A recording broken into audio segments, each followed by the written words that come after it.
me just start out by saying certainly we have not and absolutely have not confirmed the identity of the female and the child that was found in the house that was burned. Preliminarily, we believe it could be the missing mother and daughter, but we haven't confirmed that.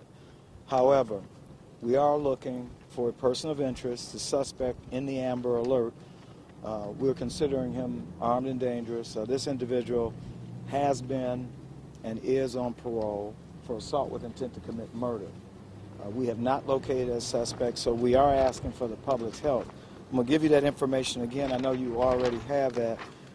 His name is Marcus Tyrone Hightower. Again, he is currently on parole. We need to have a conversation with him. At this point, he's a person of interest, but he is a suspect in the missing. We have not confirmed the identity of the mom and the young lady, the 4-year-old. So our investigation, as you can tell, is still continuing. We're very early into the investigation. I will say, I just want to acknowledge Michigan State Police for when becoming aware of suspicious circumstances surrounding this, they acted very quickly, and it was because of their actions that an Amber Alert was put out. However, I will say the initial agency, there was somewhat of a delay, and we're still looking into that piece. And certainly we had information that their investigation led possibly the victim into the city of Detroit. So there was somewhat of a delay, and we're still looking into that. So, Mike, do you want to say anything?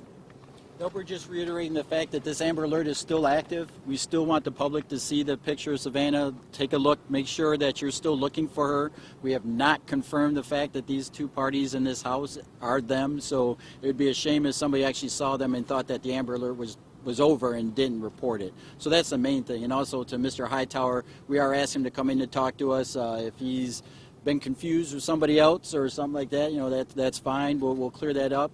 If not, and you choose to keep in hiding, then we'll find you. We're confident with that.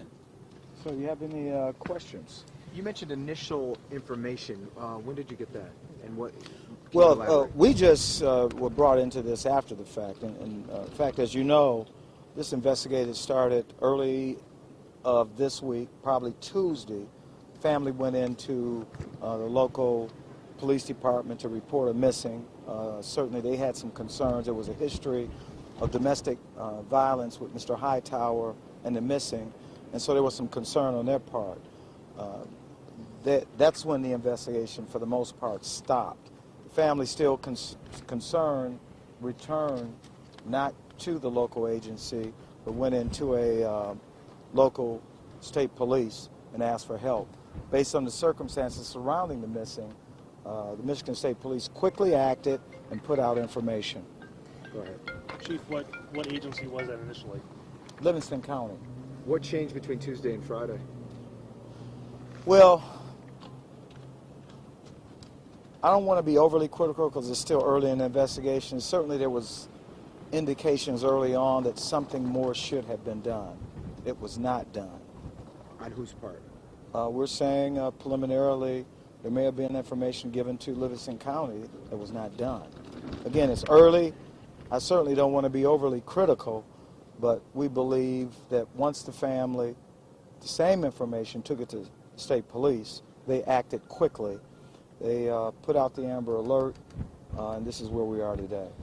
Chief, if I'm hearing you right, it sounds like mom was missing as of Tuesday. Was the girl missing as of Tuesday as well, and we did not do anything about it? Well, the mom and daughter were together.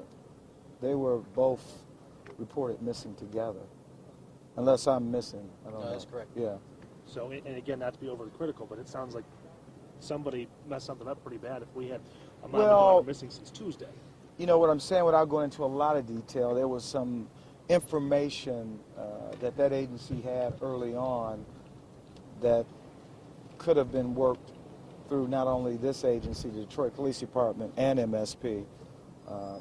So we're not certain. Again, we want to get through this investigation, and certainly our heart and prayers goes out to the family of this victim. Again, we certainly haven't made that identification as of yet. Chief, can you give us an idea as to when that may happen? When will you be able to make an identification? When will we know Soon. for sure who's in there? Soon.